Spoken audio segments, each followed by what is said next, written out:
Good morning, it's Monday. Hope you had a good weekend.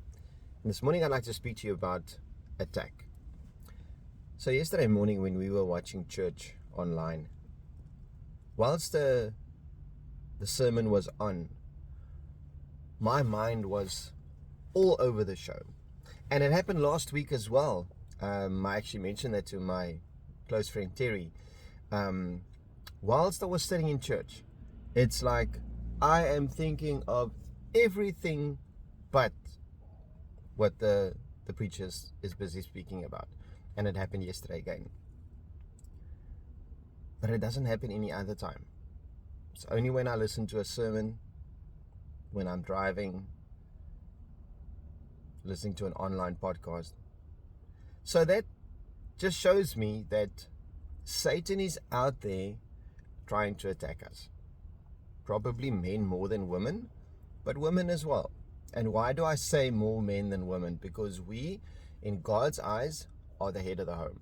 So if Satan can break you and me as men, then he breaks the family. So this morning I'm going to read to you, and I'd like you to read it on your own as well when you're back home, from Ephesians 6 verse 10, and it speaks about the whole armor of God.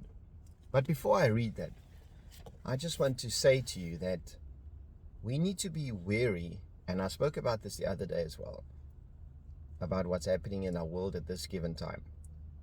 But specifically when we engage in God by means of listening to a sermon, listening to something like this, listening to a worship song, being at church, being in a connect group, doesn't matter where you are, but when you are interacting with God, just be mindful of what your mind is doing.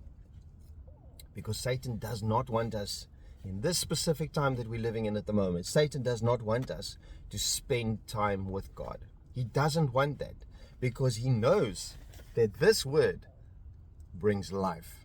This word brings answers to unresolved issues.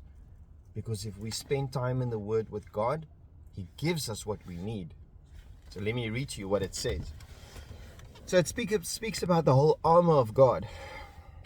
A final word. Be strong in the Lord and in his mighty power. Put on all of God's armor so that you will be able to stand firm against all the strategies of the devil. For we are not fighting against flesh and blood enemies, but against evil rulers and authorities of the unseen world. Again, mighty powers in this dark world, and against evil spirits in the heavenly places. Remember, he mentioned it twice. So there's a reason why he mentions it twice. Therefore, and here's the key, put on every piece of God's armor so that you will be able to resist the enemy in the time of evil. Feels like I'm speaking to an army at the moment. I'm getting fired up here. But that's what we're supposed to do. We should be empowering one another with the word of God. Then after the battle, you will stand firm.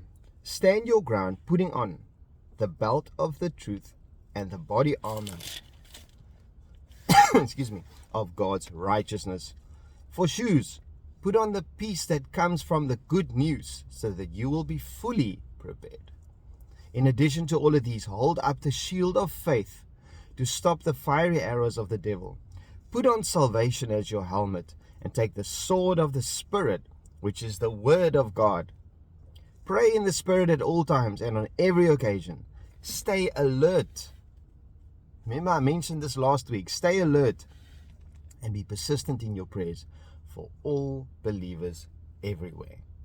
Long message this morning, but I believe it's important that we understand how to fight the battle, because this is a daily battle. Satan will continuously try and manipulate us. He will continuously try to turn the words of God into something that it's not. I hope it helps you. Read it again and make it your own. Be blessed. I'll speak to you tomorrow.